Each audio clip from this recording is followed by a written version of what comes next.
21ਵੀਂ ਸਦੀ ਦਾ ਕਾਰੋਬਾਰ Robert T Kiyosaki ਭਾਗ 2 ਅਧਿਆਇ 16 ਸੰਪੱਤੀ 8 ਵੱਡੇ ਸੁਪਨੇ ਅਤੇ ਉਹਨਾਂ ਨੂੰ ਸਾਕਾਰ ਕਰਨ ਦੀ ਸਮਰੱਥਾ। ਨੈਟਵਰਕ ਮਾਰਕੀਟਿੰਗ ਕੰਪਨੀਆਂ ਬਾਰੇ ਇੱਕ ਬੜੀ ਕੀਮਤੀ ਗੱਲ ਇਹ ਹੈ ਕਿ ਉਹ ਤੁਹਾਡੇ ਸੁਪਨੇ ਸਾਕਾਰ ਕਰਨ ਦੇ ਮਹੱਤਵ ਉੱਤੇ ਜ਼ੋਰ ਦਿੰਦੀਆਂ ਹਨ। ਗੌਰ ਕਰੋ, ਮੈਂ ਸੁਪਨਾ ਹੋਣ ਦਾ ਮਹੱਤਵ ਨਹੀਂ ਕਿਹਾ। ਉਹ ਸਿਰਫ ਇਹੀ ਨਹੀਂ ਚਾਹੁੰਦੀਆਂ ਕਿ ਤੁਹਾਡੇ ਕੋਲ ਸੁਪਨੇ ਹੋਣ, ਉਹ ਤਾਂ ਇਹ ਵੀ ਚਾਹੁੰਦੀਆਂ ਹਨ ਕਿ ਤੁਸੀਂ ਉਹਨਾਂ ਸੁਪਨਿਆਂ ਨੂੰ ਸਾਕਾਰ ਕਰੋ ਅਤੇ ਉਹਨਾਂ ਨਾਲ ਰਹੋ। ਇਹੀ ਨਹੀਂ, ਉਹ ਤੁਹਾਨੂੰ ਵੱਡੇ ਸੁਪਨੇ ਦੇਖਣ ਲਈ ਪ੍ਰੋਤਸਾਹਿਤ ਕਰਦੀਆਂ ਹਨ। ਨੈਟਵਰਕ ਮਾਰਕੀਟਿੰਗ ਦੀ ਪੜਚੋਲ ਸ਼ੁਰੂ ਕਰਨ ਵੇਲੇ ਮੈਂ ਪਹਿਲੇ ਮੁਕਾਬਲੇ ਜ਼ਿਆਦਾ ਵੱਡੇ ਸੁਪਨੇ ਦੇਖਣ ਲੱਗਾ। ਇਹ ਬੜਾ ਚੰਗਾ ਅਨੁਭਵ ਸੀ। ਰਵਾਇਤੀ ਕੰਪਨੀਆਂ ਆਮ ਤੌਰ ਤੇ ਵੱਡੇ ਸੁਪਨਿਆਂ ਤੋਂ ਜ਼ਿਆਦਾ ਖੁਸ਼ ਨਹੀਂ ਹੁੰਦੀਆਂ। ਉਹਨਾਂ ਨੂੰ ਜ਼ਿਆਦਾ ਚੰਗਾ ਤਦੋਂ ਲੱਗਦਾ ਹੈ ਜਦੋਂ ਤੁਹਾਡੇ ਸੁਪਨੇ ਛੋਟੇ ਹੋਣ। ਕੁਝ ਦਿਨਾਂ ਦੀ ਗਰਮੀ ਦੀਆਂ ਛੁੱਟੀਆਂ, ਸ਼ਾਇਦ ਘੱਟ ਸਮੇਂ ਦਾ ਕੋਈ ਮਨੋਰੰਜਨ, ਤੁਹਾਡਾ ਕੋਈ ਨਿੱਕਾ ਮੁੱਕਾ ਸ਼ੌਂਕ, ਐਤਵਾਰ ਦੀ ਦੁਪਹਿਰ ਨੂੰ ਵਧੀਆ ਗੋਲਫ ਖੇਡਣ ਦਾ ਸਮਾਂ, ਬਸ ਇਸੇ ਤਰ੍ਹਾਂ ਦੀਆਂ ਚੀਜ਼ਾਂ। ਮੈਂ ਇਹ ਨਹੀਂ ਕਹਿ ਰਿਹਾ ਕਿ ਇੰਜ ਦੇ ਸੁਪਨੇ ਦੇਖਣਾ ਗਲਤ ਹੈ। ਮੈਂ ਤਾਂ ਬਸ ਇਹ ਕਹਿ ਰਿਹਾ ਹਾਂ ਕਿ ਇੰਜ ਦਾ ਜੀਵਨ ਛੋਟਾ ਜੀਵਨ ਹੈ। ਵੱਡੇ ਹੋਣ ਸਮੇਂ ਮੈਂ ਅਕਸਰ ਆਪਣੇ ਮਾਪਿਓ ਨੂੰ ਇਹ ਵਾਕ ਬੋਲਦੇ ਸੁਣਦਾ ਸੀ, ਅਸੀਂ ਇਸ ਦਾ ਖਰਚ ਨਹੀਂ ਚੁੱਕ ਸਕਦੇ। ਬਹਿਰਹਾਲ ਅਮੀਰ ਡੈਡੀ ਨੇ ਆਪਣੇ ਪੁੱਤਰ ਅਤੇ ਮੈਨੂੰ ਇਹ ਸ਼ਬਦ ਨਹੀਂ ਬੋਲਣ ਦਿੱਤੇ। ਇਸ ਦੀ ਬਜਾਏ ਉਹਨਾਂ ਨੇ ਇਸ ਗੱਲ ਉੱਤੇ ਜ਼ੋਰ ਦਿੱਤਾ ਕਿ ਅਸੀਂ ਆਪਣੇ ਆਪ ਨੂੰ ਪੁੱਛਿਆ, ਅਸੀਂ ਇਸ ਦਾ ਖਰਚ ਕਿਵੇਂ ਚੁੱਕ ਸਕਦੇ ਹਾਂ। ਇਹਨਾਂ ਕਥਨਾਂ ਵਿਚਕਾਰ ਬਹੁਤ ਘੱਟ ਅੰਤਰ ਲੱਗਦਾ ਹੈ, ਲੇਕਿਨ ਇਹਨਾਂ ਨਾਲ ਹੀ ਸਾਰਾ ਫਰਕ ਪੈਂਦਾ ਹੈ। ਸੋਚ ਦਾ ਇੱਕ ਨਿੱਕਾ ਜਿਹਾ ਬਦਲਾਅ ਸਾਡੀ ਜ਼ਿੰਦਗੀ ਦੇ ਅਨੁਭਵਾਂ, ਅਨੁਭੂਤੀਆਂ ਅਤੇ ਨਿਰਣਿਆਂ ਨਾਲੋਂ ਕਈ ਗੁਣਾ ਹੋ ਜਾਵੇਗਾ। ਆਖਿਰਕਾਰ ਇਹ ਤੁਹਾਨੂੰ ਇੱਕ ਇਹੋ ਜਿਹੀ ਥਾਂ ਤੇ ਪਹੁੰਚਾ ਦੇਵੇਗਾ ਜਿਹੜੀ ਉਸ ਥਾਂ ਤੋਂ ਕਰੋੜਾਂ ਮੀਲ ਦੀ ਦੂਰੀ ਤੇ ਹੋਵੇਗੀ, ਜਿੱਥੇ ਤੁਸੀਂ ਉਹ ਬਦਲੀ ਕੀਤੇ ਬਿਨਾਂ ਪੁੱਜਦੇ। ਜਦੋਂ ਤੁਸੀਂ ਆਪਣੇ ਆਪ ਨੂੰ ਇਹ ਪੁੱਛਣ ਦੀ ਆਦਤ ਪਾ ਲੈਂਦੇ ਹੋ, ਮੈਂ ਇਸ ਦਾ ਖਰਚ ਕਿਵੇਂ ਚੁੱਕ ਸਕਦਾ ਹਾਂ, ਤਾਂ ਤੁਸੀਂ ਆਪਣੇ ਆਪ ਨੂੰ ਜ਼ਿਆਦਾ ਵੱਡੇ ਸੁਪਨੇ ਦੇਖਣ ਲਈ ਸਿਖਲਾਈ ਦਿੰਦੇ ਹੋ ਅਤੇ ਨਾਲ ਹੀ ਤੁਹਾਨੂੰ ਇਹ ਵਿਸ਼ਵਾਸ ਵੀ ਹੁੰਦਾ ਹੈ ਕਿ ਤੁਸੀਂ ਉਹਨਾਂ ਨੂੰ ਸਾਕਾਰ ਵੀ ਕਰ ਸਕਦੇ ਹੋ। ਦੂਜੇ ਪਾਸੇ, ਮੈਂ ਇਸ ਦਾ ਖਰਚ ਨਹੀਂ ਚੁੱਕ ਸਕਦਾ ਕਹਿਣਾ ਆਪਣੇ ਸੁਪਨਿਆਂ ਦਾ ਸੰਗ ਘੁੱਟਣ ਵਾਂਗ ਹੁੰਦਾ ਹੈ, ਜਿਵੇਂ ਮੋਮਬੱਤੀ ਦੀ ਲੋਅ ਤੇ ਗਿੱਲਾ ਤੌਲੀਆ ਰੱਖ ਦਿੱਤਾ ਜਾਵੇ। ਦੁਨੀਆ ਵਿੱਚ ਪਹਿਲਾਂ ਤੋਂ ਹੀ ਬੜੇ ਸਾਰੇ ਲੋਕ ਹਨ ਜਿਹੜੇ ਆਪਣੇ ਸੁਪਨਿਆਂ ਦਾ ਗਲਾ ਘੁੱਟਣ ਦੀ ਕੋਸ਼ਿਸ਼ ਕਰ ਰਹੇ ਹਨ ਅਤੇ ਤੁਹਾਨੂੰ ਉਸ ਜਮਾਤ ਵਿੱਚ ਆਪਣੇ ਆਪ ਨੂੰ ਸ਼ਾਮਲ ਕਰਨ ਦੀ ਕੋਈ ਲੋੜ ਨਹੀਂ ਹੈ। ਉਹ ਸ਼ਾਇਦ ਉਹਨਾਂ ਦਾ ਇਹੋ ਜਿਹਾ ਕੋਈ ਇਰਾਦਾ ਨਹੀਂ ਹੁੰਦਾ, ਲੇਕਿਨ ਉਹ ਸ਼ੁਭ ਚਿੰਤਕ ਹੋਣ ਜਾਂ ਨਾ ਹੋਣ, ਉਹਨਾਂ ਦੇ ਸ਼ਬਦ ਬੜੇ ਭਿਅੰਕਰ ਹੁੰਦੇ ਹਨ। ਤੁਸੀਂ ਇਹ ਨਹੀਂ ਕਰ ਸਕਦੇ। ਇਸ ਵਿੱਚ ਬਹੁਤ ਜ਼ਿਆਦਾ ਜੋਖਮ ਹੈ। ਕੀ ਤੁਸੀਂ ਜਾਣਦੇ ਹੋ ਕਿ ਇਸ ਦੀ ਕੋਸ਼ਿਸ਼ ਵਿੱਚ ਕਿੰਨੇ ਸਾਰੇ ਲੋਕ ਅਸਫਲ ਹੋ ਚੁੱਕੇ ਹਨ? ਮੂਰਖਤਾ ਨਾ ਕਰੋ। ਤੁਹਾਡੇ ਦਿਮਾਗ ਵਿੱਚ ਇਹੋ ਜਿਹੇ ਵਿਚਾਰ ਆ ਕਿੱਥੋਂ ਜਾਂਦੇ ਹਨ? ਜੇਕਰ ਇਹ ਵਿਚਾਰ ਇੰਨਾ ਹੀ ਚੰਗਾ ਹੁੰਦਾ ਤਾਂ ਕੀ ਕੋਈ ਦੂਜਾ ਪਹਿਲਾਂ ਹੀ ਇਹ ਕੰਮ ਨਾ ਕਰ ਚੁੱਕਿਆ ਹੁੰਦਾ?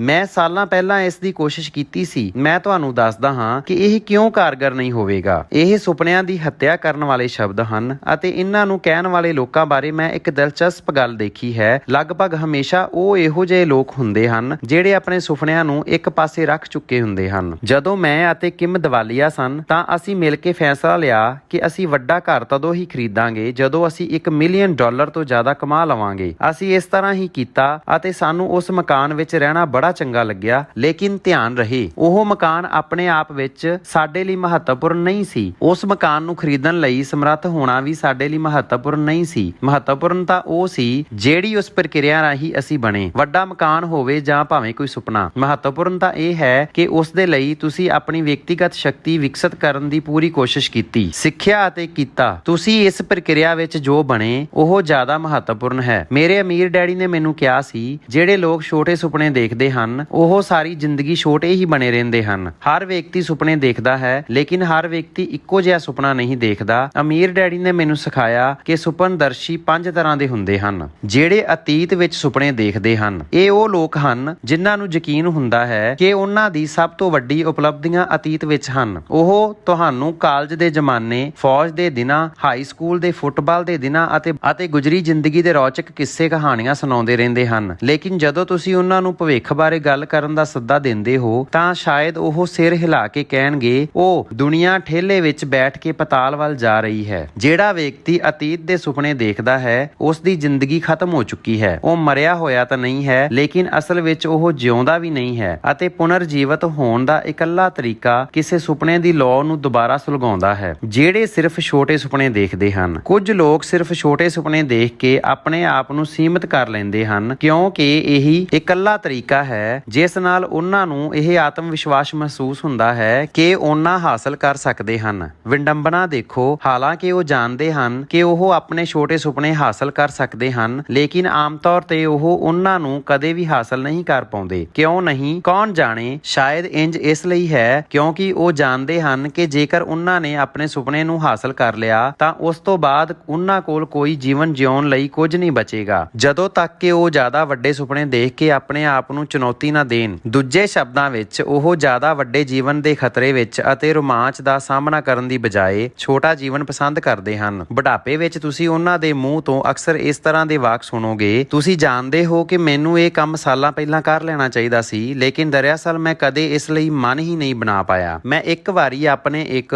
ਵਾਕਫ ਕੋਲੋਂ ਪੁੱਛਿਆ ਸੀ, ਜੇਕਰ ਤੁਹਾਡੇ ਕੋਲ ਦੁਨੀਆ ਦਾ ਸਾਰਾ ਪੈਸਾ ਹੁੰਦਾ ਤਾਂ ਤੁਸੀਂ ਕਿੱਥੇ ਦੀ ਯਾਤਰਾ ਕਰਦੇ? ਉਸਨੇ ਜਵਾਬ ਦਿੱਤਾ, ਮੈਂ ਆਪਣੀ ਭੈਣ ਨੂੰ ਮਿਲਣ ਕੈਲੀਫੋਰਨੀਆ ਜਾਂਦਾ। ਮੈਂ ਉਸ ਨੂੰ 14 ਸਾਲਾਂ ਤੋਂ ਨਹੀਂ ਦੇਖਿਆ ਅਤੇ ਮੇਰੇ ਮਨ ਵਿੱਚ ਉਸ ਨੂੰ ਦੇਖਣ ਦੀ ਬੜੀ ਇੱਛਾ ਹੈ, ਖਾਸ ਤੌਰ ਤੇ ਉਸ ਦੇ ਬੱਚਿਆਂ ਦੇ ਜ਼ਿਆਦਾ ਵੱਡੇ ਹੋਣ ਤੋਂ ਪਹਿਲਾਂ। ਇਹੀ ਮੇਰੇ ਸੁਪਨਿਆਂ ਦੀ ਛੁੱਟੀਆਂ ਹੋਣਗੀਆਂ। ਉਸ ਵੇਲੇ ਕੈਲੀਫੋਰਨੀਆ ਦੀ ਯਾਤਰਾ ਵਿੱਚ ਲਗਭਗ $500 ਦਾ ਖਰਚ ਆਉਂਦਾ ਸੀ। ਮੈਂ ਇਹ ਗੱਲ ਉਸ ਨੂੰ ਦੱਸਦਿਆਂ ਹੋਇਆ ਪੁੱਛਿਆ ਕਿ ਜਦੋਂ ਉਹ ਇਸ ਵੇਲੇ ਉਹ ਯਾਤਰਾ ਕਰ ਸਕਦਾ ਹੈ ਤਾਂ ਉਹ ਟਾਲ ਕਿਉਂ ਰਿਹਾ ਹੈ? ਉਸ ਦਾ ਜਵਾਬ ਸੀ, ਮੈਂ ਇਸ ਨੂੰ ਕਰਾਂਗਾ, ਹਾਲ ਫਿਲਹਾਲ ਤਾਂ ਮੈਂ ਬਹੁਤ ਜ਼ਿਆਦਾ ਵਿਅਸਤ ਹਾਂ। ਦੂਜੇ ਸ਼ਬਦਾਂ ਵਿੱਚ ਉਸ ਦੀ ਸੁਪਨਿਆਂ ਦੀਆਂ ਛੁੱਟੀਆਂ ਉਹ ਸੀ ਜਿਨ੍ਹਾਂ ਦੇ ਸੁਪਨੇ ਦੇਖਣਾ ਤਾਂ ਉਸ ਨੂੰ ਚੰਗਾ ਲੱਗਦਾ ਸੀ, ਲੇਕਿਨ ਜਾ ਕੇ ਸੱਚਮੁੱਚ ਛੁੱਟੀਆਂ ਮਨਾਉਣ ਜਾਣਾ ਉਹਨਾਂ ਰਾਸ ਹੀ ਨਹੀਂ ਆਉਂਦਾ। ਅਮੀਰ ਡੈਡੀ ਨੇ ਮੈਨੂੰ ਦੱਸਿਆ ਸੀ ਕਿ ਇਹੋ ਜਿਹੇ ਸੁਪਨਦਰਸ਼ੀ ਅਕਸਰ ਉਹ ਸਭ ਤੋਂ ਜ਼ਿਆਦਾ ਖਤਰਨਾਕ ਹੁੰਦੇ ਹਨ। ਉਹਨਾਂ ਕਿਹਾ ਸੀ, ਉਹ ਕੱਛੂ ਵਾਂਗ ਆਪਣੇ ਸ਼ਾਂਤ ਅਤੇ ਆਰਾਮਦਾਇਕ ਕਮਰਿਆਂ ਵਿੱਚ ਛੁਪੇ ਰਹਿੰਦੇ ਹਨ। ਜੇਕਰ ਤੁਸੀਂ ਉਹਨਾਂ ਦੇ ਖੋਲ ਉੱਤੇ ਦਸਤਕ ਦਿੱਤੀ ਅਤੇ ਅੰਦਰ ਝਾਕਿਆ ਤਾਂ ਉਹ ਤੇਜ਼ੀ ਨਾਲ ਸਿਰ ਕੱਢ ਕੇ ਤੁਹਾਨੂੰ ਕੱਟ ਸਕਦੇ ਹਨ। ਸਬਕ: ਛੋਟੇ ਸੁਪਨੇ ਦੇਖਣ ਵਾਲੇ ਕੱਛੂ ਨੂੰ ਸੁਪਨੇ ਦੇਖਣ ਦਿਓ। ਉਹਨਾਂ ਵਿੱਚੋਂ ਜ਼ਿਆਦਾਤਰ ਕਿਤੇ ਨਹੀਂ ਜਾ ਰਹੇ ਹਨ ਅਤੇ ਉਹ ਇਸੇ ਗੱਲ ਨਾਲ ਸੰਤੁਸ਼ਟ ਹਨ। ਜਿਹੜੇ ਇੱਕ ਸੁਪਨੇ ਨੂੰ ਸਾਕਾਰ ਕਰ ਲੈਂਦੇ ਹਨ ਅਤੇ ਉਸ ਤੋਂ ਬਾਅਦ ਉਕਤਾਹਟ ਭਰਿਆ ਜੀਵਨ ਬਤੀਤ ਕਰਦੇ ਹਨ। ਮੇਰੇ ਇੱਕ ਮਿੱਤਰ ਨੇ ਮੈਨੂੰ ਕਈ ਵਾਰੀ ਕਿਹਾ ਸੀ, 20 ਸਾਲ ਪਹਿਲਾਂ ਮੈਂ ਡਾਕਟਰ ਬਣਨ ਦਾ ਸੁਪਨਾ ਦੇਖਿਆ ਸੀ, ਇਸ ਲਈ ਮੈਂ ਡਾਕਟਰ ਬਣ ਗਿਆ। ਹਾਲਾਂਕਿ ਮੈਨੂੰ ਇਸ ਕਿੱਤੇ ਵਿੱਚ ਮਜ਼ਾ ਆਉਂਦਾ ਹੈ, ਲੇਕਿਨ ਹੁਣ ਮੈਂ ਜੀਵਨ ਤੋਂ ਉਕਤਾ ਗਿਆ ਲੱਗਦਾ ਹਾਂ। ਮੇਰੇ ਜੀਵਨ ਵਿੱਚ ਕਿਸੇ ਚੀਜ਼ ਦੀ ਕਸਰ ਹੈ। ਬੋਰੀਅਤ ਜਾਂ ਨੀਰਸਤਾ ਆਮ ਤੌਰ ਤੇ ਇਸ ਗੱਲ ਦੀ ਨਿਸ਼ਾਨੀ ਹੈ ਕਿ ਹੁਣ ਨਵਾਂ ਸੁਪਨਾ ਦੇਖਣ ਦਾ ਵੇਲਾ ਆ ਚੁੱਕਿਆ ਹੈ। ਅਮੀਰ ਡੈਡੀ ਨੇ ਮੈਨੂੰ ਦੱਸਿਆ ਸੀ, ਬੜੇ ਸਾਰੇ ਲੋਕ ਉਹਨਾਂ ਕਿੱਤਿਆਂ ਵਿੱਚ ਕੰਮ ਕਰਦੇ ਹਨ ਜਿਨ੍ਹਾਂ ਦਾ ਉਹਨਾਂ ਨੇ ਹਾਈ ਸਕੂਲ ਵਿੱਚ ਸੁਪਨਾ ਦੇਖਿਆ ਸੀ। ਸਮੱਸਿਆ ਇਹ ਹੈ ਕਿ ਉਹ ਸਾਲਾਂ ਪਹਿਲੇ ਹਾਈ ਸਕੂਲ ਛੱਡ ਚੁੱਕੇ ਸਨ। ਹੁਣ ਇੱਕ ਨਵੇਂ ਰੋਮਾਂਚਕ ਸੁਪਨਾ ਦੇਖਣ ਦਾ ਵਕਤ ਆ ਚੁੱਕਿਆ ਹੈ। ਜਿਹੜੇ ਵੱਡੇ ਸੁਪਨੇ ਤਾਂ ਦੇਖਦੇ ਹਨ, ਲੇਕਿਨ ਉਹਨਾਂ ਦੇ ਕੋਲ ਉਹਨਾਂ ਨੂੰ ਸਾਕਾਰ ਕਰਨ ਦੀ ਕੋਈ ਯੋਜਨਾ ਨਹੀਂ ਹੁੰਦੀ, ਇਸ ਲਈ ਉਹ ਆਖਰਕਾਰ ਨਾਕਾਮ ਹੋ ਜਾਂਦੇ ਹਨ। ਮੈਂ ਸੋਚਦਾ ਹਾਂ ਕਿ ਅਸੀਂ ਸਾਰੇ ਇਸ ਸ਼੍ਰੇਣੀ ਦੇ ਕਿਸੇ ਨਾ ਕਿਸੇ ਵਿਅਕਤੀ ਨੂੰ ਜਾਣਦੇ ਹੋਵਾਂਗੇ। ਇਹੋ ਜਿਹੇ ਲੋਕੀ ਕਹਿੰਦੇ ਹਨ, ਮੈਨੂੰ ਹੁਣੇ-ਹੁਣੇ ਇੱਕ ਵੱਡਾ ਅਵਸਰ ਮਿਲਿਆ ਹੈ, ਆਓ ਮੈਂ ਤੁਹਾਨੂੰ ਆਪਣੀ ਨਵੀਂ ਯੋਜਨਾ ਬਾਰੇ ਦੱਸਦਾ ਹਾਂ, ਜਾਂ ਇਸ ਵਾਰ ਹਾਲਾਤ ਭਿੰਨ ਹੋਣਗੇ, ਜਾਂ ਮੈਂ ਹੁਣ ਨਵੀਂ ਜ਼ਿੰਦਗੀ ਸ਼ੁਰੂ ਕਰਨ ਜਾ ਰਿਹਾ ਹਾਂ, ਜਾਂ ਮੈਂ ਜ਼ਿਆਦਾ ਮਿਹਨਤ ਕਰਨ ਜਾ ਰਿਹਾ ਹਾਂ, ਆਪਣੇ ਬਿੱਲ ਚੁਕਾਉਣ ਅਤੇ ਨਿਵੇਸ਼ ਕਰਨ ਜਾ ਰਿਹਾ ਹਾਂ, ਜਾਂ ਮੈਂ ਹੁਣੇ-ਹੁਣੇ ਸ਼ਹਿਰ ਵਿੱਚ ਆਉਣ ਵਾਲੀ ਇੱਕ ਨਵੀਂ ਕੰਪਨੀ ਬਾਰੇ ਸੁਣਿਆ ਹੈ ਅਤੇ ਇਹ ਮੇਰੇ ਵਰਗੀ ਯੋਗਤਾਵਾਂ ਵਾਲੇ ਵਿਅਕਤੀਆਂ ਦੀ ਤਲਾਸ਼ ਕਰ ਰਹੀ ਹੈ। ਇਹ ਮੇਰਾ ਵੱਡਾ ਮੌਕਾ ਹੋ ਸਕਦਾ ਹੈ। ਮੇਰੇ ਅਮੀਰ ਡੈਡੀ ਨੇ ਕਿਹਾ ਸੀ, ਇਸ ਤਰ੍ਹਾਂ ਦੇ ਲੋਕ ਅਕਸਰ ਬਹੁਤ ਕੁਝ ਹਾਸਲ ਕਰਨ ਦੀ ਕੋਸ਼ਿਸ਼ ਕਰਦੇ ਹਨ, ਲੇਕਿਨ ਉਹ ਉਸ ਨੂੰ ਆਪਣੇ ਦਮ ਤੇ ਹੀ ਕਰਨਾ ਚਾਹੁੰਦੇ ਹਨ। ਬਹਿਰਹਾਲ ਬਹੁਤ ਘੱਟ ਲੋਕ ਆਪਣੇ ਸੁਪਨਿਆਂ ਨੂੰ ਸਿਰਫ ਆਪਣੇ ਦਮ ਤੇ ਹਾਸਲ ਕਰ ਪਾਉਂਦੇ ਹਨ। ਇਹਨਾਂ ਲੋਕਾਂ ਨੂੰ ਵੱਡੇ ਸੁਪਨੇ ਤਾਂ ਦੇਖਦੇ ਰਹਿਣਾ ਚਾਹੀਦਾ ਹੈ, ਲੇਕਿਨ ਇੱਕ ਯੋਜਨਾ ਵੀ ਬਣਾਉਣੀ ਚਾਹੀਦੀ ਹੈ ਅਤੇ ਇਸ ਤੋਂ ਬਾਅਦ ਇੱਕ ਟੀਮ ਵੀ, ਜਿਹੜੀ ਸੁਪਨੇ ਸਾਕਾਰ ਕਰਨ ਵਿੱਚ ਉਹਨਾਂ ਦੀ ਮਦਦ ਕਰੇ। ਜਿਹੜੇ ਵੱਡੇ ਸੁਪਨੇ ਦੇਖਦੇ ਹਨ, ਉਹਨਾਂ ਨੂੰ ਹਾਸਲ ਕਰਦੇ ਹਨ ਅਤੇ ਫਿਰ ਉਸ ਤੋਂ ਵੀ ਜ਼ਿਆਦਾ ਵੱਡੇ ਸੁਪਨੇ ਦੇਖਦੇ ਹਨ। ਮੈਂ ਸੋਚਦਾ ਹਾਂ ਕਿ ਸਾਡੇ ਵਿੱਚੋਂ ਜ਼ਿਆਦਾਤਰ ਲੋਕ ਇਸੇ ਤਰ੍ਹਾਂ ਦੇ ਵਿਅਕਤੀ ਬਣਨਾ ਚਾਹਣਗੇ। ਮੈਂ ਤਾਂ ਜ਼ਰੂਰ ਬਣਨਾ ਚਾਹਾਂਗਾ। ਕੀ ਤੁਸੀਂ ਨਹੀਂ ਬਣਨਾ ਚਾਹੋਗੇ? ਅਮੀਰ ਡੈਡੀ ਨੇ ਇਸ ਨੂੰ ਇਸ ਤਰ੍ਹਾਂ ਕਿਹਾ ਸੀ, ਵੱਡੇ ਲੋਕਾਂ ਕੋਲ ਵੱਡੇ ਸੁਪਨੇ ਹੁੰਦੇ ਹਨ ਅਤੇ ਛੋਟੇ ਲੋਕਾਂ ਕੋਲ ਛੋਟੇ। ਤੁਸੀਂ ਜੋ ਵੀ ਹੋ, ਉਸ ਨੂੰ ਜੇਕਰ ਤੁਸੀਂ ਬਦਲਣਾ ਚਾਹੁੰਦੇ ਹੋ ਤਾਂ ਆਪਣੇ ਸੁਪਨੇ ਦੇ ਆਕਾਰ ਨੂੰ ਬਦਲ ਕੇ ਸ਼ੁਰੂਆਤ ਕਰੋ। ਜਿਵੇਂ ਤੁਸੀਂ ਜਾਣਦੇ ਹੋ, ਮੈਂ ਬਿਲਕੁਲ ਕੜਕੀ ਦੀ ਹਾਲਾਤ ਵਿੱਚ ਸੀ ਅਤੇ ਆਪਣੀ ਨਵੀਂ ਨਵੇਲੀ ਪਤਨੀ ਨਾਲ ਕਾਰ ਵਿੱਚ ਸੌਂ ਰਿਹਾ ਸੀ। ਮੈਂ ਜਾਣਦਾ ਸੀ ਇਹ ਕਿਵੇਂ ਲੱਗਦਾ ਹੈ, ਲੇਕਿਨ ਕੜਕਾ ਹੋਣ ਇੱਕ ਅਸਥਾਈ ਸਥਿਤੀ ਸੀ। ਗਰੀਬ ਵੱਖਰਾ ਹੈ, ਗਰੀਬੀ ਇੱਕ ਮਾਨਸਿਕ ਅਵਸਥਾ ਹੈ। ਤੁਸੀਂ ਕੜਕੇ ਹੋ ਸਕਦੇ ਹੋ, ਲੇਕਿਨ ਇਸ ਦੇ ਬਾਵਜੂਦ ਜਜ਼ਬੇ ਵਿੱਚ ਅਮੀਰ, ਤਾਂਘਾਂ ਵਿੱਚ ਅਮੀਰ ਹੋ ਸਕਦੇ ਹੋ, ਹਿੰਮਤ ਨਾਲ ਅਮੀਰ ਹੋ ਸਕਦੇ ਹੋ, ਸੰਕਲਪ ਵਿੱਚ ਅਮੀਰ ਹੋ ਸਕਦੇ ਹੋ। ਵੱਡੇ ਸੁਪਨੇ ਦੇਖਣ ਵਿੱਚ ਕੁਝ ਖਰਚ ਨਹੀਂ ਹੁੰਦਾ ਅਤੇ ਵਿਸ਼ਾਲ ਸੁਪਨੇ ਦੇਖਣ ਵਿੱਚ ਇੱਕ ਵੀ ਪੈਸਾ ਜ਼ਿਆਦਾ ਲਾਗਤ ਨਹੀਂ ਆਉਂਦੀ। ਭਾਵੇਂ ਤੁਸੀਂ ਕਿੰਨੇ ਹੀ ਕੜਕੇ ਕਿਉਂ ਨਾ ਹੋਵੋ, ਤੁਸੀਂ ਗਰੀਬ ਸਿਰਫ ਤਦੋਂ ਹੀ ਬਣ ਸਕਦੇ ਹੋ ਜਦੋਂ ਤੁਸੀਂ ਸੁਪਨੇ ਦੇਖਣੇ ਛੱਡ ਦਿਓ। ਨੈਟਵਰਕ ਮਾਰਕੀਟਿੰਗ ਦੀ ਜੀਵਨ ਸ਼ੈਲੀ ਬਾਰੇ ਇੱਕ ਅਨੂਠੀ ਚੀਜ਼ ਇਹ ਹੈ ਕਿ ਤੁਸੀਂ ਆਪਣੇ ਸੁਪਨਿਆਂ ਨੂੰ ਇੰਜ ਸੀਮਤ ਨਹੀਂ ਕਰਦੇ ਕਿ ਉਹਨਾਂ ਨੂੰ 40 ਸਾਲਾਂ ਬਾਅਦ ਹੀ ਸਾਕਾਰ ਕਰੋਗੇ, ਜਾਂ ਸਾਲ ਭਰ ਵਿੱਚ ਕੇਵਲ ਕੁਝ ਕੁ ਹਫ਼ਤੇ ਹੀ ਜਿਉਗੇ ਅਤੇ ਹਫ਼ਤੇ ਵਿੱਚ ਕੇਵਲ ਐਤਵਾਰ ਦੁਪਹਿਰ ਨੂੰ ਹੀ ਉਸ ਦਾ ਆਨੰਦ ਮਾਣੋਗੇ। ਤੁਸੀਂ ਜਦ ਆਪਣਾ ਨੈਟਵਰਕ ਮਾਰਕੀਟਿੰਗ ਕਾਰੋਬਾਰ ਸ਼ੁਰੂ ਕਰਦੇ ਹੋ ਤਾਂ ਆਪਣੇ ਸੁਪਨੇ ਦੇ ਸਮਤਲ ਜਿਉਣ ਲੱਗਦੇ ਹੋ। ਭਲੇ ਹੀ ਸ਼ੁਰੂਆਤ ਵਿੱਚ ਇਹ ਕਦਮ ਛੋਟੇ ਹੋਣ। ਇਸ ਨਾਲ ਤੁਹਾਡੀ ਮਾਨਸਿਕਤਾ ਬਦਲ ਜਾਂਦੀ ਹੈ। ਮੈਂ ਨਹੀਂ ਕਰ ਸਕਦਾ ਤੇ ਮੈਂ ਕਰ ਸਕਦਾ ਹਾਂ ਤਦ ਦਾ ਬਦਲਾਅ। ਹਾਲਾਤ ਦੇ ਰਹਿਮੋ ਕਰਮ ਉੱਤੇ ਰਹਿਣ ਨਾਲ ਆਪਣੇ ਜੀਵਨ ਦੀ ਬਾਗਡੋਰ ਸਾਂਭਣ ਤੱਕ ਦਾ ਬਦਲਾਅ। ਗੁਲਾਮ ਰਹਿਣ ਨਾਲੋਂ ਸੁਤੰਤਰਤਾ ਹੋਣ ਤੱਕ ਦਾ ਬਦਲਾਅ। ਵਾਲਡਨ ਪੁਸਤਕ ਵਿੱਚ ਥੋਰੋ ਨੇ ਆਤਮ ਸੰਕਲਪ ਵਾਲੇ ਜੀਵਨ ਉੱਤੇ ਮਨਨ ਕੀਤਾ ਹੈ ਅਤੇ ਇਸ ਦੇ ਨਤੀਜੇ ਵਿੱਚ ਉਹਨਾਂ ਲਿਖਿਆ ਹੈ, ਮੈਂ ਆਪਣੇ ਪ੍ਰਯੋਗ ਕੋਲੋਂ ਘੱਟੋ ਘੱਟ ਇਹ ਸਿੱਖਿਆ, ਜੇਕਰ ਕੋਈ ਆਪਣੇ ਸੁਪਨੇ ਦੀ ਦਿਸ਼ਾ ਵਿੱਚ ਪੂਰੇ ਭਰੋਸੇ ਨਾਲ ਅੱਗੇ ਵਧਦਾ ਹੈ ਅਤੇ ਉਹੋ ਜਿਹਾ ਜੀਵਨ ਜਿਉਣ ਦੀ ਕੋਸ਼ਿਸ਼ ਕਰਦਾ ਹੈ ਜਿਸ ਦੀ ਉਸਨੇ ਕਲਪਨਾ ਕੀਤੀ ਹੈ ਅਤੇ ਉਸ ਨੂੰ ਆਮ ਘੰਟਿਆਂ ਵਿੱਚ ਅਚਾਨਕ ਸਫਲਤਾ ਮਿਲ ਜਾਏਗੀ। ਮੈਂ ਵੀ ਇਹ ਗੱਲ ਇਸ ਨਾਲੋਂ ਜ਼ਿਆਦਾ ਚੰਗੀ ਤਰ੍ਹਾਂ ਨਹੀਂ ਸੀ ਕਹਿ ਸਕਦਾ।